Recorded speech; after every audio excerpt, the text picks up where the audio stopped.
에스겔서 22장입니다. 또 여호와의 말씀이 내게 임하여 이르시되 인자야 내가 심판하려느냐 이 피 흘린 성읍을 심판하려느냐 그리하려거든 자기의 모든 가증한 일을 그들이 알게 하라. 너는 말하라. 주 여호와께서 이같이 말씀하셨느니라.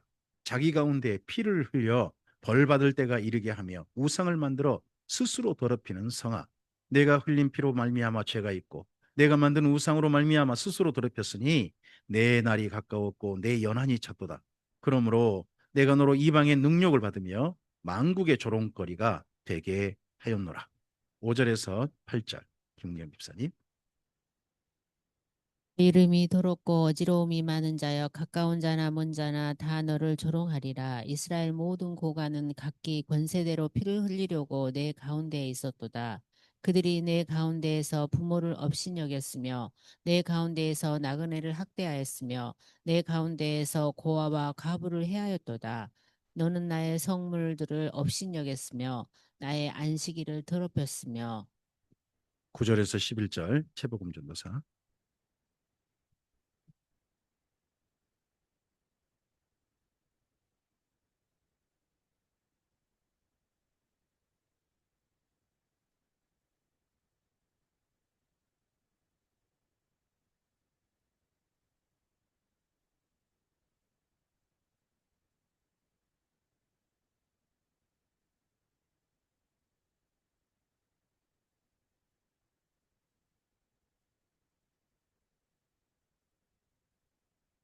내 가운데 피를 흘리려고 뇌물을 받는 자도 있었으며 내가 변동과 이자를 받았으며 이익을 탐하여 이웃을 속여 빼앗았으며 나를 잊어버렸도다. 주 여호와의 말씀이니라. 내가 불의를 향하여 이익을 얻은 일과 내 가운데 피 흘린 일로 말미암아 내가 손뼉을 쳤나니 내가 내게 보응하는 날에 내 마음이 견디겠느냐 내 손이 힘이 있겠느냐. 나 여호와가 말하였으니 내가 이루리라. 내가 너를 문나라 가운데 흩으며 각 나라에 해치고 너의 더러운 것을 내 가운데서 멸하리라. 16절에서 19절 김은경 집사님. 내가 자신 때문에 나라들의 목전에서 수치를 당하리니 내가 여호와인 줄 알리라 하셨다 하라. 여호와의 말씀이 내게 임하여 이르시되 인자야 이스라엘 족속이 내게 찌꺼기가 되었나니 곧 풀무 가운데 있는 노시나 주석이나 쇠나 나비며 은의 찌꺼기로다. 그러므로 주 여호와께서 이와 같이 말씀하셨느니라. 너희가 다 찌꺼기가 되었은즉 내가 너희를 에루살렘 가운데로 모으고 20절에서 24절 최복음 전도사.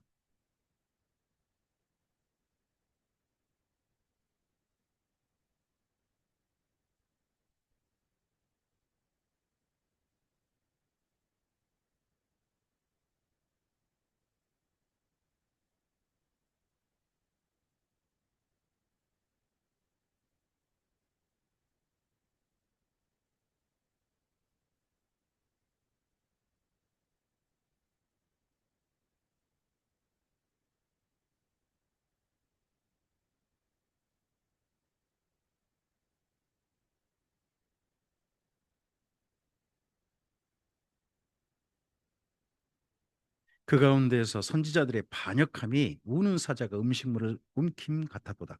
그들이 사람의 영혼을 삼켰으며 재산과 보물을 탈취하며 과부를 그 가운데 많게 하였으며 그 제사장들은 내 율법을 범하였으며 나의 성물을 더럽혔으며 거룩함과 속된 것을 구별하지 아니하였으며 부정함과 정한 것을 사람이 구별하게 하지 아니하였으며 그 눈을 가리어 나의 안식일을 보지 아니하였으므로 내가 그들 가운데서 더럽힘을 받았느니라. 27절에서 29절 김은경 집사님. 그 가운데 그 고관들은 음식물을 삼키는 일이 같아서 불의한 이익을 얻으려고 피를 흘려 영혼을 멸하거늘 그 선지자들이 그들을 위하여 회를 치라고 스스로 허탄한 이상을 보며 거짓 복수를 행하며 여호와가 말하지 아니하였어도 주 여호와께서 이같이 말씀하셨느니라 하였으며 이 땅 백성은 포악하고 강탈을 일삼고 가난하고 궁핍한 자를 압제하고 나그네를 부당하게 학대하였으므로 30절에서 31절 최복음 교사.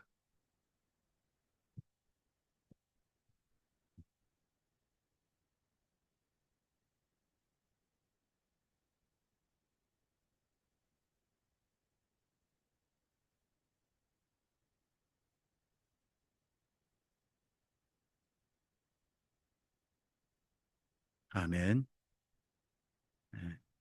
에스겔서 22장은 하나님의 선고문입니다. 마치 꼭 뭐 같냐 그러면 예전에 헌재에서 6월 3일이었던가요? 쭉 탄핵 재판을 쭉 하고 난 다음에 그 국민들에게 대통령이 이러이러 말했다, 이런 일을 했다. 근데 이것은 이런 거에 범했고 이런 잘못을 했다 하고 쭉쭉쭉 계속 그동안 행위들을 쭉쭉쭉 전부 다 나열하고 난 다음에 그러고 난 다음에 맨 마지막에 최종적으로 선고하잖아요.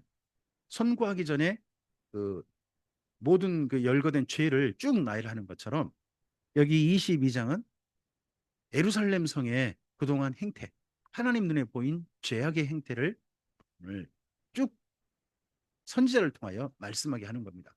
근데 이 이야기를 들어야 될 때가 그러면 이 선고문이 들어야 할 때가 어디냐 그러면 예루살렘이겠잖아요. 근데 이 선고문을 누가 들으냐 그러면 바벨론 포로들이 듣습니다. 바벨론 포로들이.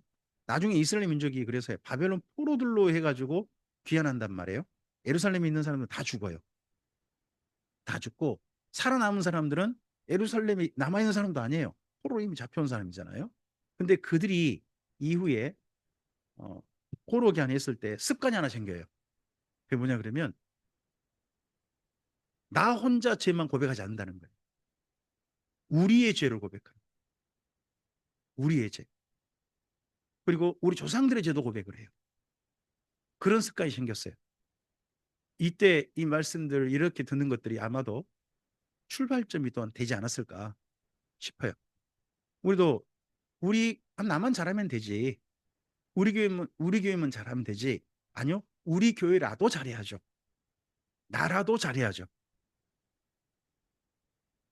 우리의 생각은 그렇게 해야 됩니다. 나라도 잘해야 된다. 나만 잘하면 된다가 아니라 나라도 잘해야지. 우리라도 달라야지 하는 그런 생각을 해야 됩니다. 그러면서 여기 말씀에 이, 이 내용들이 전부 다 뭐냐 그러면 하나님께서 도저히 참지 못하게 하는 그런 부분들이거든요. 이제 하나님의 감정적인 표현들이 나와요. 13절 보시면 이런저런 이야기를 하다가 함께 읽어볼까요? 내가 불의를 행하여 이익을 얻은 일과 내 가운데 피를 흘린 일로 말미암아 내가 손뼉을 쳤다. 손뼉을 왜 치시는 거예요? 손뼉을 쳤다. 하나님께서 갑자기 선지자를 통해 하신 말씀 내가 손뼉을 치다 그러시는 거예요. 우리가 손뼉을 칠 때 너무 기뻤을 때 그냥 막 웃으면서 그냥 박장대소한다 그러죠. 손뼉을 막 치면서 막 할 때도 있죠. 근데 너무 화가 나면 너무 진짜 어이없으면요.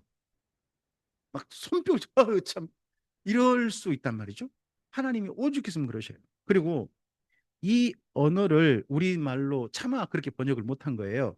거기 18절부터 19절 사이에 찌꺼기라는 말이 있죠. 찌꺼기. 그 찌꺼기라는 말이 원래는 쓰레기예요.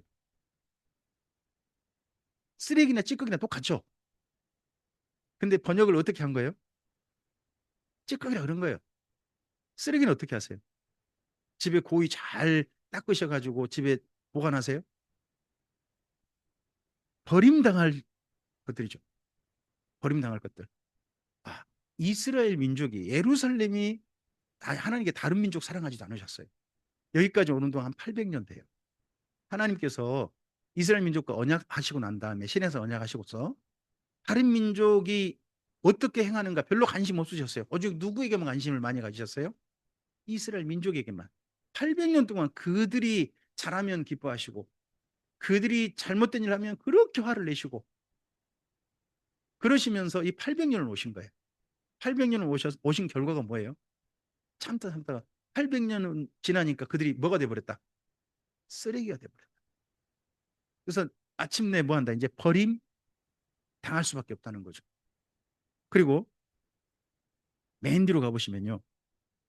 이제 이게 참 슬픈 이 이야기가 이 에스겔서라든지 에레미야서에 동시에 나오는데 30절 있죠.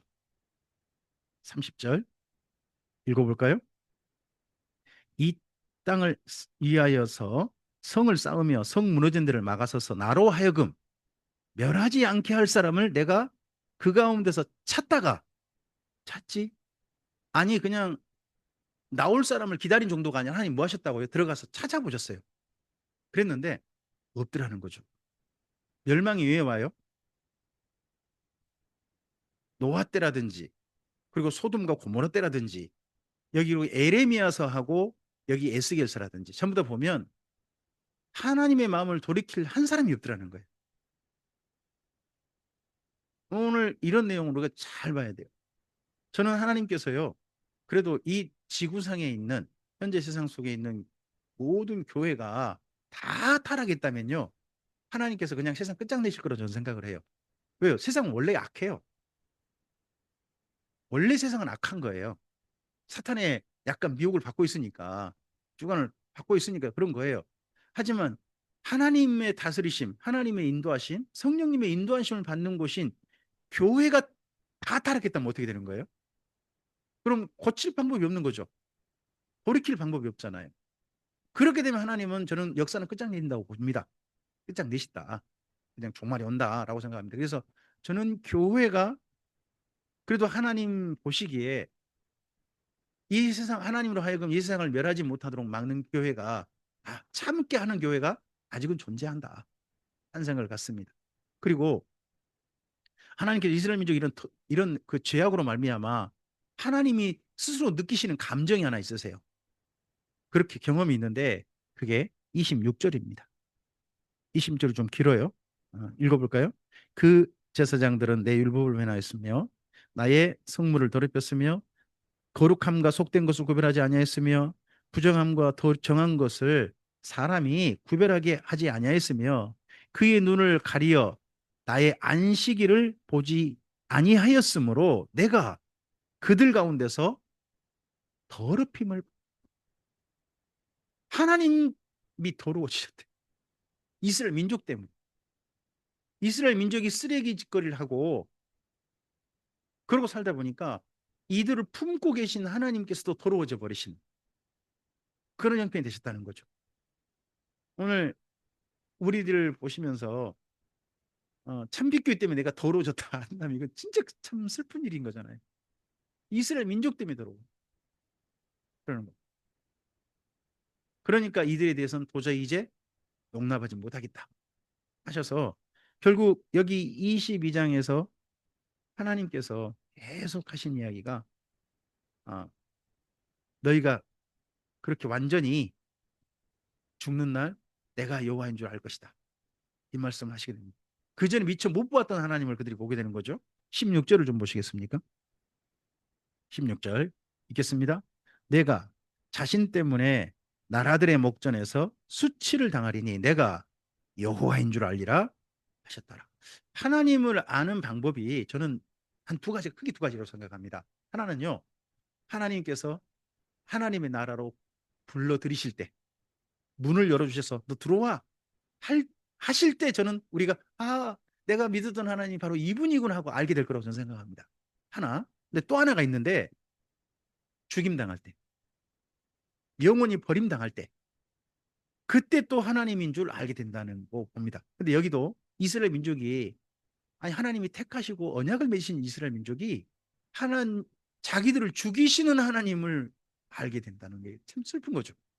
마축국 뭐 같아요? 자식들을 열심히 기르다가 어느 날 부모가 얘를 자기를 죽이는 부모를 만났다 그러면 얼마나 끔찍해요. 근데 이들이 그런 걸 하고요. 하나 더. 21절과 22절을 보실까요? 21절, 22절 읽겠습니다. 내가 너희를 모으고 내 분노의 불을 너희에게 불면 너희가 그 가운데서 녹되 은이 풀무불 가운데 녹는 것 같이 너희가 그 가운데서 녹으리니 나 여호와가 분노를 너희에게 쏟은 줄을 너희가 알리라. 네. 하나님께서 왜 이렇게 이스라엘 민족을 완전히 멸하시기로 결심하셨을까요? 그러려면 그걸 알기 위해서는요. 꼭 읽어봐야 될 내용이 있습니다. 그게 3절 이하입니다.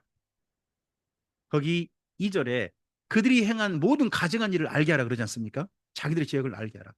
첫 번째 3절 이하가 무슨 죄냐 그러면 우상 숭배입니다. 첫 번째 이스라엘 민족의 우상 숭배. 그리고 6절 이하는요. 6절 이하는 잘 읽어보면 사해악입니다. 사해악.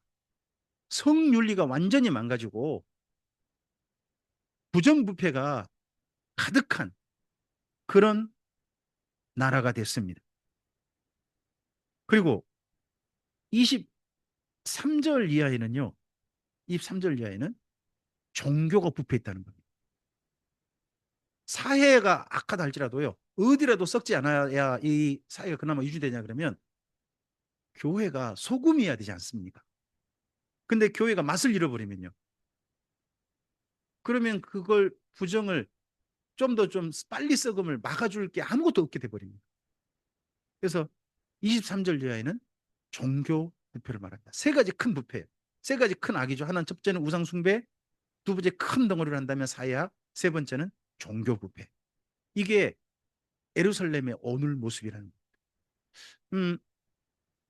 우리들이 언젠가 주 앞에 서서 우리 인생에 대한 판결문을 저는 모든 사람은 반드시 보게 될 거라고 듣게 될 거라고 저는 믿습니다. 그날 하나님께서 우리 인생을 쭉 이야기해 주실 때 크게 이 세 가지를 아마 이야기할 것 같습니다.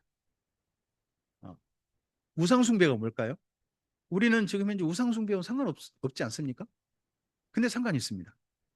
신약 성경에 새로운 우상숭배를 이야기합니다. 진짜 더 우상숭배, 진짜 그 근원적인 우상숭배. 그게 뭐냐 그러면 욕심입니다. 신약 성경에서 자기를 위한 욕심, 그 욕심이 우상숭배일 수 있다. 우상숭배다라고 아예 신약 성경은 그렇게 규정해 버립니다. 그러니까 하나님을 믿는 모든 일들을 나를 위한 나한테 뭔가 이익이 되는 것 때문에 주님을 믿는다면 그럼 신앙이라는 것 자체가 뭐예요? 나를 위한 어떤 수단인 거예요, 수단. 그건 우상숭배라는 거예요. 그리고 주님의 교회를 다니면서도 성적인 부패, 성윤리가 망가지고 온갖 사회악을 다 저지르는 사람이다. 이거 심각할 수 있죠. 그다음 세 번째, 교회가 부패한 일을 하는데 그 부패한 일에 함께 동참해 버린다. 그것 또한 그날에 주께서 따지실 겁니다. 우리는 이 세 가지 영역에 있어서 남달랐으면 좋겠습니다. 우리 평생에 우리 참빛교회가 이 말씀을 늘 마음에 담자고 해서 신명기 6장 5절 말씀을 늘 앞에 둡니다. 우리는 십자가라든지 이런 부분을 두는 게 아니라 일부러 저 말씀을 뒀습니다. 십자가를 주신 이유도 십자가의 사랑도 내가 너희를 사랑한 같이 너희가 서로 사랑하라 하신 말씀이 가장 근원입니다. 그것 때문에 주님께서 십자가에 우리를 사랑하셔서 십자가에 달리신 겁니다. 그래서 우리는 저 말씀을 기억하자는 겁니다. 저 말씀대로 살았다면 우리는 우상숭배한 자가 아닐 겁니다. 우리는 주님을 진실하게 사랑한 신앙의 사람이었을 겁니다. 그리고 우리가 주님을 진실하게 믿는다면 적어도 지금까지 착하고 선하게 살아온 것보다 더 악해져서는 안 됩니다. 그리고 좀 더 주님의 말씀을 따라서 아름답게 삶을 선하게 가져가는 것, 선하게 사는 것이 주님 앞에 섰을 때 우리의 삶에 내놓아야 될 부분일 것입니다. 그리고 하나가 더 있다면 참빛교회가 혹여 하는 일이 악한 일이라면요. 동참하지 않아야 됩니다. 참빛교회가 하는 일이 하나님은 악한 일이라면 우리 목사님이 하는 일인데 우리 교회가 하는 일인데 함께하는 것은 그건 악한 일에 함께하는 심각한 잘못이 됩니다. 그래서 교회가 교회다운 일을 할 수 있도록 역할을 하고 그리고 교회가 교회다운 일을 할 때는 함께 마음을 모아서 그 일을 하고 하는 것을 주께서 그날 우리의 모든 인생의 기록을 열거하실 때 말씀하시는 부분이었으면 좋겠습니다. 이 세 가지 영역이 잘 된다면 주께서 우리를 보시고 내가 너희 때문에 더럽힘을 당했다라는 표현 안 하실 것 같습니다. 혹시 마태복음 5장에 있는 말씀 기억나지 않으십니까? 너희는 세상의 빛이다. 너희 빛을 사람들에게 비추어서 사람들로 하여금 너희 선한 행실을 보고 하늘에 계신 너희 아버지께 영광을 돌리게 하라. 거기 26절의 맨 끝에 내가 너희 때문에 더럽힘을 당했다 하는 이런 하나님의 말씀 대신에 내가 너희 때문에 내가 영광 받았다. 사람들이 그나마 나에 대해서 좋게 생각하더라. 하시는 말씀이 그날 우리가 듣는 말씀이었으면 좋겠습니다. 주의 선하신 은혜가, 주의 선한 평가가 우리의 최종 판결문에 꼭 있게 되길 바랍니다. 그러한 길을 오늘도 성실하게 주님을 따라서 잘 걸어가는, 우리가 쓰레기가 되는 사람이 아니라 하나님께서 보배가 되는 삶으로 우리의 삶이 걸어가는 우리 모두였으면 좋겠습니다. 기도하겠습니다. 주님 감사합니다. 주님께서 허락하신 예수님을 알고서, 예수님을 만나고서 하나님의 부르심을 감각하고서 주님 안에 함께 걸어온 우리의 삶을 돌이켜보며 감사드립니다. 그리고 오늘 다시 한번 여기 에스겔서 말씀에 이스라엘 민족이 멸망당할 때 800년 함께 지내셨는데 그들을 멸망시키실 때 그들에게 내리신 선고문을 보면서 우리 자신도 언젠가 주 앞에 섰을 때에 선고문을 대해야 한다는 것을 기억할 수 있게 해주셔서 감사드립니다.